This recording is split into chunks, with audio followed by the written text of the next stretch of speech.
A very good evening to all of you.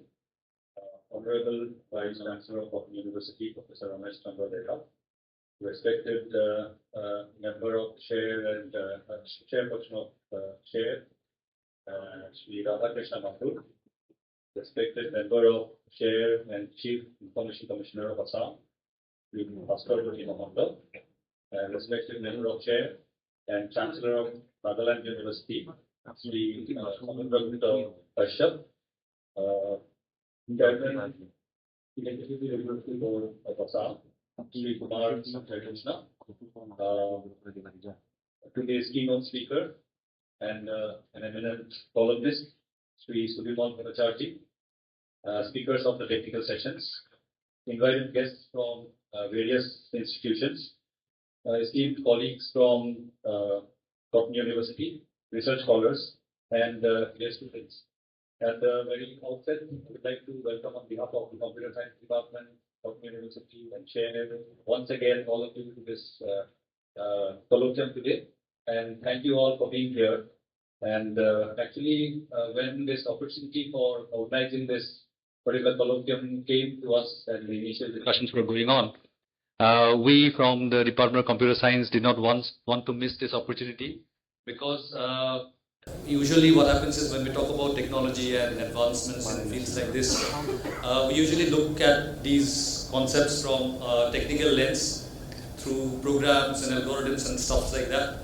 But this was an opportunity for us to interact with an eminent and highly experienced set of people who has got so much of experience dealing with the society, dealing with implications of modern technology on a day-to-day basis. And we thought of definitely engaging with the members of the chair.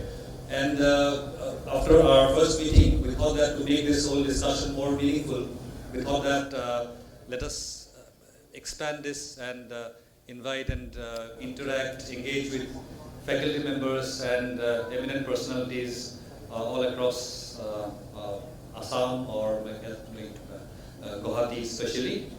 So today's meeting today, we have also participants from Guwahati University, we have from Assam Engineering College, we have participants from Indian Institute of Information Technology, Guwahati, then Institute of Advanced Studies in Science and Technology, we have participants from Don Bosco University, we have participants from Royal Global University, Mahapurush Srimanta Shankardev Vishwavidyalaya, and NILIT Guwahati.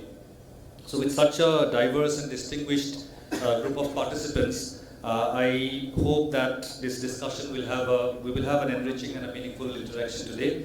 Now before I say a little bit about today's this topic, decoding the digital future, I would like to share a little bit about what we are doing in our university. Actually, Cotton University does not need any introduction, I feel. It was Cotton University got established in 1917 after 2017 in fact, and it was upgraded from Cotton College, which was established in 1901, and rest I think all of you know. I just like to highlight the fact that last year we were accredited by NAAC with an A grade, so we are proud of that, and we envisage to achieve more in the future.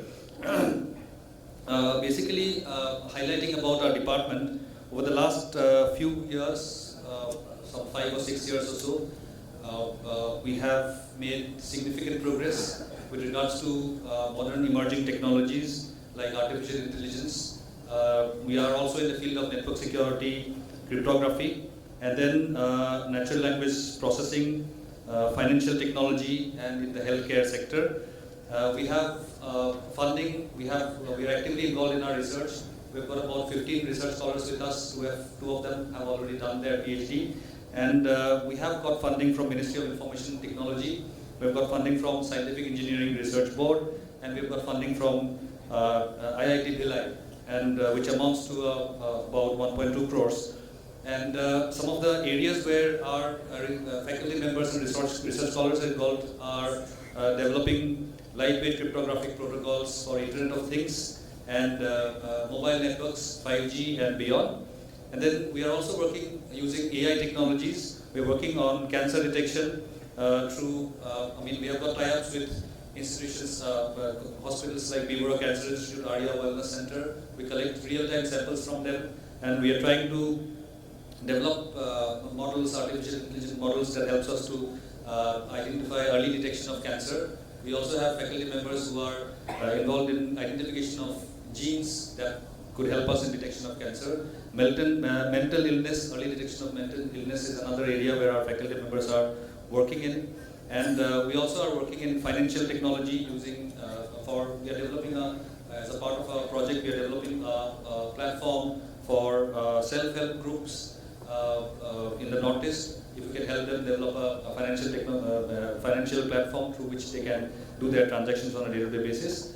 And one of our research group is also working on identification of firearms from bullets and cartridges. And basically all the work that we are doing as a part of our research, most of this work, many of these work that we have done managed to get through and get published in eminent journals, which are internationally recognized, like which are published by Springer, IEEE, Wiley, Taylor and Francis, etc. And I would also briefly like to highlight some recent activities of our students. One recent thing that has happened and has got a little bit of a limelight at the state level. We have our student Kaibonil and his brother Indronil, who recently developed a platform called Akhor. He'll be there somewhere here among the audience. If you could stand up a little, Kaibonil, if you're there. He's sitting right behind there. Kaibonil, if you could come forward, and Indronil, if you could come forward for a little while. Basically, they have developed a platform, a tool, AI tool, and one of the features in their tool is that, please come forward. Yeah, so Jan Kaibonil, he was a student of our VCA, and he has recently developed an application called Akhor. And if you speak out in Assamese, the app will automatically write down that in Assamese words. Almost to what percentage? 99% or 98%, correct? Okay, so that level he has achieved. So this is an achievement of our department, I think. But then mostly we don't want to take most of the credit. Both of them, Indron is also there, his brother, and both of them had to assist a lot of effort, I believe, to putting out this particular software. Thank you very much. Then we would also like to highlight another team of students, Bimal, Rahul, and Varun, if they are there, or if any of them is here today. They were selected as finalists in the Assam Startup Grant under the Ignite scheme, and they used to get some funding from there, and they have initiated a startup with that money and developed a platform which will be released very soon. We will not name the platform today, which will facilitate craftsmen and artisans to highlight their product. So he is one of the students. Thank you. Thank you. So basically, coming back to the topic of today, I would like to say a few words about the title of the colloquium today, which is Decoding the Digital Future. And actually, some of the thoughts that come to my mind is that in the last few years or so, we have seen tremendous transformation in the digital space. And what our Honorable Vice Chancellor Sir is mentioning, probably in our wildest of dreams also, 5 years before, we couldn't think that I'll express my thoughts, my emotions to a machine, and the machine will write a poem back to us. So such transformation has happened in recent times. And then these transformations, these developments that has happened are very encouraging from point of view of research that are happening in the healthcare sector, education sector, and most of the sectors that we have. And these developments are very, very encouraging. We'll probably be able to have personalized treatments for individuals in the future. In the education sector as well, we can probably have personalized lessons for every individual so that he can reach his highest potential. These are some of the encouraging things. But as Sir suggested just a while ago, that it is sometimes scary as well.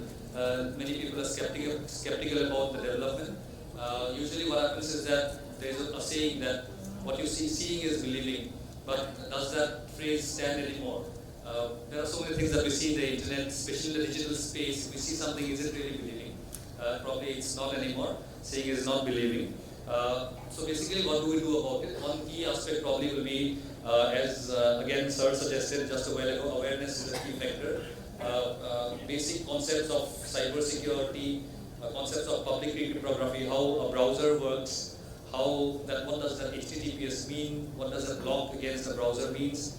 Those basic awareness everybody should have, and especially with regards to artificial intelligence also. I know that as an individual probably it will not be possible for us to write codes and develop large language models and things like that. It is not possible for everyone. It is not possible for everyone to write programs, but to get a feel of it so that we understand. We know that what is happening, what can happen with what can be done with using artificial intelligence. At least we can all try to use different tools that are available. We can try to use, and at least we will know that these are things that are possible, so that others cannot cheat us. And I would just like to share a small thing that helped us in our department, apart from the research that we do. A thing that has helped us. Actually, in our department, we have one technical assistant, and every now and then I have to keep on drafting letter for sending some information or the other to either to the control organization, to the registrar or the academic registrar. So in recent times, what we have done is, Mr. Das, who is our technical assistant, I have encouraged him to use some of the tools that are AI tools that are available. So I just have to nowadays, I just have to tell him, give the essence of what kind of letter I want to draft to whom. And most of the time, almost 98-99% of the time, I tell him to write in brief, and most of the time, the letters that comes to me are nicely written and using these AI tools, and most of my work gets, my work becomes efficient, and it becomes easier for me to find time for other things that we have to do in the university.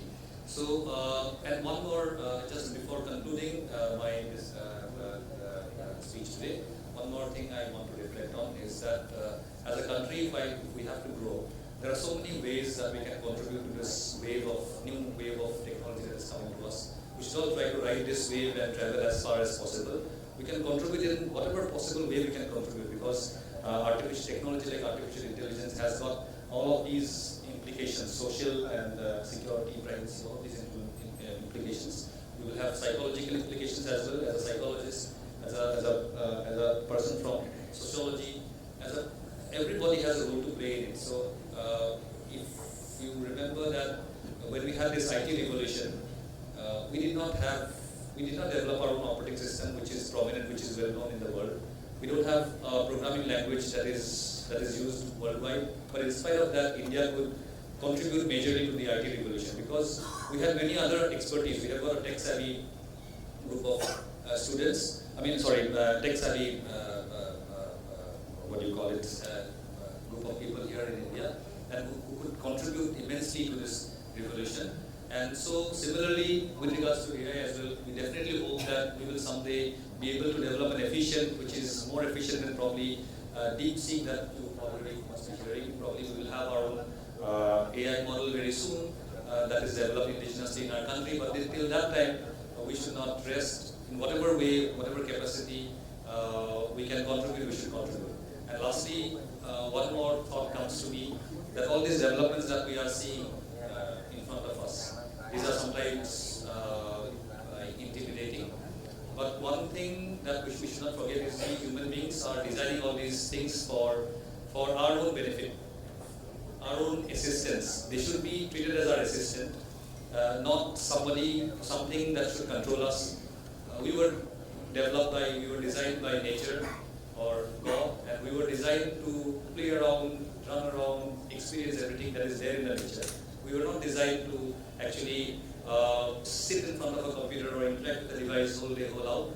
So somehow, like, that factor should also be taken into consideration by all of us. While we are developing technology, it should be for our assistance, not something that controls us. So with these thoughts, I conclude my speech. Thank you.